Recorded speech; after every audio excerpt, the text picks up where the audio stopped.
Bharathi media நேயர்களுக்கு வணக்கம். முதலில் தலைப்புச் செய்திகள். சம்மாந்துறையில் குழந்தையை கடத்த முயன்ற நபர், பொதுமக்களின் துணிகர செயல். வவுனியாவில் காணாமல் போன இளம் குடும்பஸ்தர் சடலமாக மீட்பு. தமிழர்களின் காணியை அபகரிக்க முனையும் தேரர், மேலும் மோசமடையும் நிலை. ரத்து செய்யப்படும் தொடரூர்தி சேவைகள். யாழ் மாவட்ட செயலகத்திற்கு முன்பாக போராட்டத்தில் ஈடுபட்ட மக்கள். வீடொன்றில் ஏற்பட்ட தீ, ஒருவர் பலி. விமலுக்கு எதிரான வழக்கு ஒத்திவைப்பு. புகையிரத திணைக்கள ஊழியர்களின் போராட்டம் ஆரம்பம். அடுத்த 3 வாரங்களுக்கு பெட்ரோல் இறக்குமதி இல்லை, பிரதமர் அலுவலகத்திலிருந்து வெளியான தகவல். எதிர்வரும் திங்கட்கிழமை முதல் 3 மாவட்டங்களில் ஒரே நாளில் கடவு சீட்டை பெற்றுக் கொள்ள முடியும், வெளியான அறிவிப்பு. நல்லாட்சியை மேம்படுத்துவதில் எதிர்க்கட்சியின் முக்கிய பங்கு, ஜூலி சங் வெளிப்படை. பட்டப்பகலில் தலைநகரில் இடம்பெற்ற துப்பாக்கி சூடு, 2 பலி. இறுதி பயணத்திற்கு தயாரானது இலங்கை, கடவுளாலும் காப்பாற்ற முடியாத நிலை. இனி தொடர்பான விரிவான செய்திகளோடு.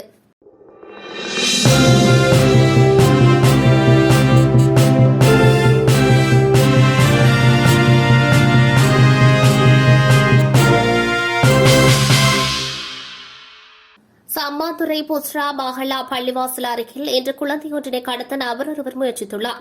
இதன்போது பொதுமக்கள் குறித்த நபரை மடக்கி பிடித்து சம்மாந்துறை போலீசாரிடம் ஒப்படைத்துள்ளனர். இந்த குழந்தை கடத்தல் சம்பவம் தனிநபரால் மேற்கொள்ளப்பட்டதா அல்லது ஒரு குழுவால் மேற்கொள்ளப்பட்டதா என்ற தகவல் தொடர்பில் சம்மாந்துறை போலீசார் மேலதிக விசாரணைகளை மேற்கொண்டு வருகின்றனர். பொதுமக்கள் உங்கள் குழந்தைகளை மிகவும் கவனத்துடனும் பாதுகாப்புடனும் உங்கள் கண்காணிப்பில் வைத்துக் கொள்ளுங்கள். உங்கள் குழந்தைகளின் பாதுகாப்பு உங்கள் கடமை என போலீசார் எச்சரித்துள்ளனர். வவுனியாவில் காணாமற் போன நபர் வவுனியா குடியிருப்பு குளத்திற்கு அருகாமையில் உள்ள பொதுச்சந்தை பின்புறம் உள்ள பகுதியில் சடலமாக மீட்கப்பட்டுள்ளார். வவுனியா மாகரம்பை குளம் கண்டன்கோட்டம் பகுதியில் வசித்து வரும் 38 வயதுடைய 3 பிள்ளைகளின் தந்தையான மூக்கன் சஜீவன் என்பவரே சடலமாக மீட்கப்பட்டுள்ளார். தடவியல் போலீசாரின் விசாரணைகளின் பின்னர் சடலம் பிரேத பரிசோதனைகளுக்காக வவுனியா மாவட்ட பொது வைத்தியசாலையின் பிரேத அறையில் வைக்கப்பட்டுள்ளது. அத்துடன் உடற்கூற்று பரிசோதனையின் பின்னரே மேலதிக விடயங்களை தெரிவிக்க முடியும் என போலீசார் தெரிவித்துள்ளனர். இதேவேளை குறித்த நபர் கடந்த சனிக்கிழமை காலை வீட்டிலிருந்து சென்றிருந்த நிலையில் காணாமல் போன நிலையில் நேற்று முன்தினம் மாலை வவுனியா போலீஸ் நிலையத்தில் உறவினர்களினால் முறைப்பாடொன்று மேற்கொள்ளப்பட்டிருந்தமை குறிப்பிடத்தக்கது. மட்டக்களப்பு மாவட்டம் படுவாங்கரை பகுதியில் அமைந்துள்ள போரதீவு பற்று பிரதேசத்தின் எல்லையில் தமிழர்களின் நிலப்பகுதியை சின்னவத்தை விகாராதிபதி குசாலானந்த தேரர் அபகரிக்க முற்படுவதாக சின்னவத்தை கிராமத்தில் அமைந்துள்ள நாம் தமிழர் பண்பாட்டுக் கழகத்தின் தலைவர் கோபாலன் பிரசாத் தெரிவித்துள்ளார். இனி வரும் நாட்களில் பல தொடருந்துகள் ரத்து செய்யப்படலாம் என தெரிவிக்கப்பட்டுள்ளது. தொடருந்து ஊழியர்கள் தமது பணியிடங்களில் செல்வதற்கு எரிபொருள் இல்லாமல் திண்டாடி வருவதாக கூறப்படுகின்றது. இதன் காரணமாக பாரிய ஊழியர் பற்றாக்குறை நிலவுகின்றது. இதன் காரணமாக எதிர்வரும் நாட்களில் மேலும் பல தொடருந்து சேவைகள் ரத்து செய்யப்படலாம் என தெரிவிக்கப்பட்டுள்ளது. நாடு எதிர்நோக்கும் பிரச்சினையான எரிபொருள் தட்டுப்பாடு காரணமாக இன்று மற்றும் நேற்று பல தொடருந்து சேவைகளை ரத்து செய்ய நேரிட்டதாகவும் எதிர்வரும் நாட்களில் நிலைமை மேலும் மோசமடைய வாய்ப்புள்ளதாகவும் கூறப்படுகின்றது. பெட்ரோலை வழங்க கோரி யாழ் மாவட்ட செயலகத்திற்கு முன்பாக பொதுமக்கள் போராட்டத்தில் ஈடுபட்டுள்ளனர். யாழ் மாவட்ட செயலகத்திற்கு அருகிலுள்ள ஐஓசி எரிபொருள் நிரப்பு நிலையத்தில் டோக்கன் பெற்றவர்களுக்கு பெட்ரோல் வழங்கப்பட்டுள்ளதாக தெரிவிக்கப்பட்டமையினால் இன்றைய தினம் அதிகாலை தொடக்கம் பலர் நீண்ட வரிசையில் காத்திருந்துள்ளனர். இந்நிலையில் காலை 9 மணியளவில் குறித்த எரிபொருள் நிரப்பு நிலையத்தில் அத்தியாவசிய சேவையில் ஈடுபடுபவர்களுக்கு மாத்திரமே எரிபொருள் வழங்கப்படும் என அறிவித்தமையினால் நீண்ட நேரம் வரிசையில் காத்திருந்தவர்கள் மத்தியில் குழப்பம் ஏற்பட்டுள்ளது. இதனை அடுத்து வரிசையில் காத்திருந்த பலரும் மாவட்ட செயலகம் முன்கூடி போராட்டத்தில் ஈடுபட்டுள்ளனர். இதன்போது அங்கு வருகை தந்த போலீசாரிடம் ஐஓசி பெட்ரோல் நிரப்பு நிலையத்தில் மட்டுப்படுத்தப்பட்ட அளவில் பொதுமக்களுக்கான பெட்ரோல் வழங்கப்படும் என ஊடகங்களில் செய்திகள் வெளிவந்தமையை அடுத்தே நாம் பெட்ரோலை பெற நீண்ட நேரம் வரிசையில் காத்திருந்தோம் என கூறி பத்திரிகை செய்திகளை போலீசாரிடம் காட்டியுள்ளனர். இதேவேளை போராட்டக்காரர்களுடன் மேலதிக மாவட்ட செயலாளர் பிரதீபன் பேச்சு நடத்திய போது அத்தியாவசிய சேவையாளர்களுக்கு எரிபொருள் விநியோகிக்குமாறு எமக்கு அறிவுறுத்தப்பட்டமைக்கு அமையவே தாம் எரிபொருள் நிரப்பு நிலையத்தினருக்கு அவ்வாறு அறிவித்தோம் எனவும் அவர்கள் தெரிவித்துள்ளனர். திருகோணமலையில் உள்ள வீடொன்றில் பெண்ணொருவர் தீப்பற்றி உயிரிழந்ததாக தெரிவிக்கப்படுகிறது. திருகோணமலை உப்புவெளி போலீஸ் பிரிவுக்குட்பட்ட பகுதியிலேயே இந்த சம்பவம் இன்று காலை இடம்பெற்றுள்ளது. உயிரிழந்த பெண்ணின் வீட்டில் மறைத்து வைக்கப்பட்டிருந்த பெட்ரோல் மூலம் தீ பரவி இருக்கலாம் என போலீசார் தெரிவித்துள்ளனர். அத்துடன் உயிரிழந்தவர் அதே பகுதியைச் சேர்ந்த 3 பிள்ளைகளின் தாயாரான ரவீந்திரன் சுதாஷினி என போலீசார் தெரிவித்துள்ளனர். உயிரிழந்த பெண் இன்று காலை சாமி அறைக்கு சென்று விளக்கேற்றிவிட்டு தீக்குச்சியை கீழே வீசியபோது அந்த அறைக்குள் இருந்த பெட்ரோல் போத்தல் மீது விழுந்தமையினால் தீப்பற்றியிருக்கலாம் என போலீசார் தெரிவித்துள்ளனர். போலீசார் விசாரணைகளின் போது உயிரிழந்த பெண்ணின் உறவினர்கள் அரை போத்தல் பெட்ரோல் மட்டுமே சாமி அறைக்குள் இருந்ததாக தெரிவித்துள்ளனர். உயிரிழந்த பெண்ணின் சடலம் தற்போது திருகோணமலை பொது வைத்தியசாலை பிரேத அறையில் வைக்கப்பட்டுள்ளது. விசாரணையின் பின்னர் உறவினர்களிடம் சடலம் ஒப்படைக்கப்பட உள்ளதாகவும் இது தொடர்பான மேலதிக விசாரணைகளை முன்னெடுத்துள்ளதாகவும் போலீசார் தெரிவித்துள்ளனர். முன்னாள் அமைச்சர் விமல் வீரவம்சவுக்கு எதிராக தாக்கல் செய்யப்பட்ட சட்டவிரோதமான வருமானம் தொடர்பான வழக்கு ஒத்திவைக்கப்பட்டுள்ளது. எரிபொருள் தட்டுப்பாடு காரணமாக நாட்டில் ஏற்பட்டுள்ள நெருக்கடி நிலையை கருத்தில் கொண்டே இந்த உத்தரவு பிறப்பிக்கப்பட்டுள்ளது. 2010 ஆண்டு முதல் 2015 ஆண்டு வரை அமைச்சராக பதவி வகித்த காலத்தில் தனது சம்பளம் மற்றும் சொத்துக்கள் மூலம் சம்பாதிக்க முடியாத அளவில் 75 மில்லியன் ரூபாய் பெறுமதியான சொத்துக்களை சம்பாதித்தமை சம்பந்தமாக லஞ்சம் மற்றும் ஊழல் விசாரணை ஆணைக்குழுவால் அவருக்கு எதிராக வழக்கு தொடுக்கப்பட்டுள்ளது. நேற்றைய தினம் குறித்த வழக்கு கொழும்பு மேல் நீதிமன்ற நீதிபதி நவரத்ன மாரசிங்க முன்னிலையில் விசாரணைக்கு எடுத்துக் கொள்ளப்பட இருந்தது. எனினும் தற்போதைய நிலையில் நீதிமன்ற செயற்பாடுகள் வரையறுக்கப்பட்டுள்ளன. இதன் காரணமாக இந்த வழக்கு எதிர்வரும் ஜூலை மாதம் 18ஆம் தேதி வரை ஒத்திவைக்கப்பட்டுள்ளது. புகையிரத திணைக்கள ஊழியர்கள் எரிபொருள் பிரச்சினைக்கு தீர்வு கோரி போராட்டத்தை முன்னெடுத்து வருகின்றனர். நாட்டின் தற்போதைய பொருளாதார நெருக்கடி நிலையில் மக்கள் போராட்டங்களை முன்னெடுத்து வரும் நிலையிலேயே தற்போதைய போராட்டமும் முன்னெடுக்கப்படுகின்றது. இப்போராட்டத்தை மறைத்து போலீசார் வீதி தடைகளை ஏற்படுத்தி வருவதோடு ஆர்ப்பாட்டக்காரர்கள் தொடர்ந்தும் போராட்டத்தை முன்னெடுத்து வருகின்றனர் என்பதும் குறிப்பிடத்தக்கது. கொழும்பு கோட்டை புகையிரத நிலையத்திற்கு முன்பாக ஆரம்பமான போராட்டமானது தற்போது ஜனாதிபதி மாளிகையை நோக்கி முன்னெடுக்கப்பட்டு வருகின்றது.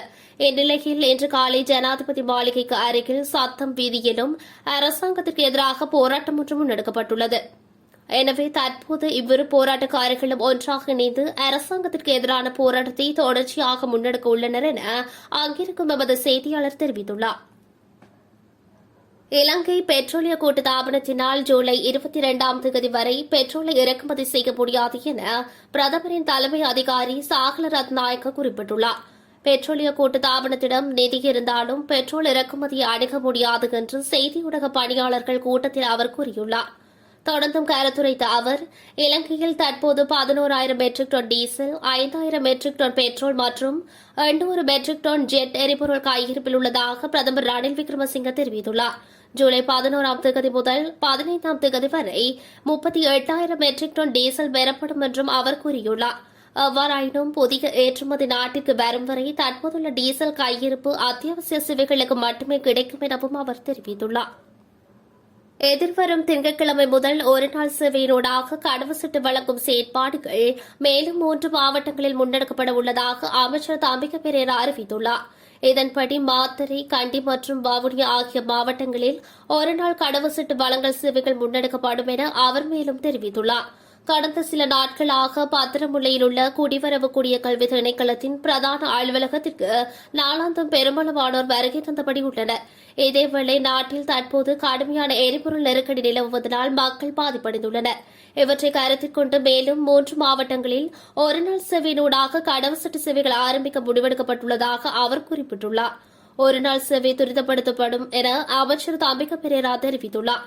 இதற்காக யாழ்ப்பாணத்திலும் பிராந்திய அலுவலகம் அமைத்து ஒருநாள் சேவை ஆரம்பிக்கப்படும் என நேற்று தொலைக்காட்சி நிகழ்ச்சி ஒன்றில் கலந்து கொண்டு கருத்து வெளியிடும் போதே குறிப்பிட்டமை சுட்டிக்காட்டத்தக்கது. ஸ்ரீலங்காவுக்கு விஜயம் செய்துள்ள அமெரிக்க உயர்மட்ட குழு ஐக்கிய மக்கள் சக்தியின் பிரதிநிதிகளை சந்தித்து கலந்துரையாடியுள்ளனர். பொருளாதார நெருக்கடியிலிருந்து இலங்கையை மீட்டெடுப்பது தொடர்பாக குறித்த குழுவினர் பேச்சுவார்த்தைகளை நடத்தி வருகின்றனர் எனவும் தெரிவிக்கப்பட்டுள்ளது. இது தொடர்பில் மேலும் தெரிய வருகையில் ஆசியாவிற்கான திரைசேரி துணை செயலாளர் ராபர்ட் கப்ரோத் மற்றும் தெற்கு மற்றும் மத்திய ஆசியாவிற்கான துணை ராஜாங்க செயலாளர் கெல்லி கெய்டர்லிங் தலைமையிலான அமெரிக்காவின் திரைசேரி திணைக்களம் மற்றும் ராஜாங்க திணைக்களத்தை பிரதிநிதித்துவப்படுத்தும் சிரேஷ்ட பிரதிநிதிகள் இலங்கையின் பல்வேறு தரப்பினரையும் சந்தித்து கலந்துரையாடி வருகின்றனர். இந்நிலையிலேயே இன்று எதிர்க்கட்சித் தலைவர் சாஜித் பிரேமதாச தலைமையிலான ஐக்கிய மக்கள் சக்தி நாடாளுமன்ற உறுப்பினர்களை சந்தித்து கலந்துரையாடியுள்ளனர். இதன்போது இலங்கையின் பொருளாதார அரசியல் நெருக்கடிகள் குறித்து இருதரப்பினரும் கலந்துரையாடியதாக அமெரிக்க தூதுவர் ஜூலி சங் தெரிவித்துள்ளார். வெளிப்படைத்தன்மை மற்றும் நல்லாட்சியை மேம்படுத்துவதில் எதிர்க்கட்சிகள் முக்கிய பங்கு வகிப்பதாக அவர் தனது டுவிட்டரில் பதிவிட்டுள்ளார். மொரட்டுவ கட்டுப்பெத்த சந்தையில் இடம்பெற்ற துப்பாக்கி சூட்டு சம்பவத்தில் இருவர் உயிரிழந்ததாக தெரிவிக்கப்பட்டுள்ளது. இந்த சம்பவம் இன்று முற்பகல் இடம்பெற்றுள்ளதாகவும் மேலும் தெரிவிக்கப்பட்டுள்ளது. சம்பவம் தொடர்பில் காவல்துறையினர் விசாரணைகளை ஆரம்பித்துள்ளதாக தெரிவிக்கப்படுகின்றது. நாட்டில் நிலவும் கடுமையான பொருளாதார நெருக்கடிக்கு மத்தியில் துப்பாக்கி சூட்டு சம்பவங்களும் அதிகரித்து வருகின்றன. இதேவேளை சுமார் ஒரு மாத காலப்பகுதியில் கொழும்பு உள்ளிட்ட நாட்டின் பல பகுதிகளில் இடம்பெற்ற துப்பாக்கி சூட்டு சம்பவங்களினால் 10 மரணங்கள் பதிவாகியுள்ளது. இதில் அதிகளவான மரணங்கள் கலனி காவல்துறை அதிகார பிரிவுக்குட்பட்ட பகுதிகளில் பதிவாகியுள்ளன. எமது நாடு ஆட்சியாளர்களாலும் தலைவர்களாலும் சவப்பெட்டிக்குள்ளே வைத்து அடைக்கப்பட்டுள்ளது. சவப்பெட்டிக்குள்ளே இருக்கும் இலங்கை என்ற நாட்டிற்கு ஆணி அடிப்பது மாத்திரமே இறுதி வெளியாக உள்ளது என நாடாளுமன்ற உறுப்பினர் வினோ நோகராதலிங்கம் தெரிவித்துள்ளார். எரிபொருள் நெருக்கடி தொடர்பாக வவுனியாவில் இன்று ஊடகங்களுக்கு கருத்து தெரிவிக்கும் போதே அவர் இவ்வாறு தெரிவித்துள்ளார்.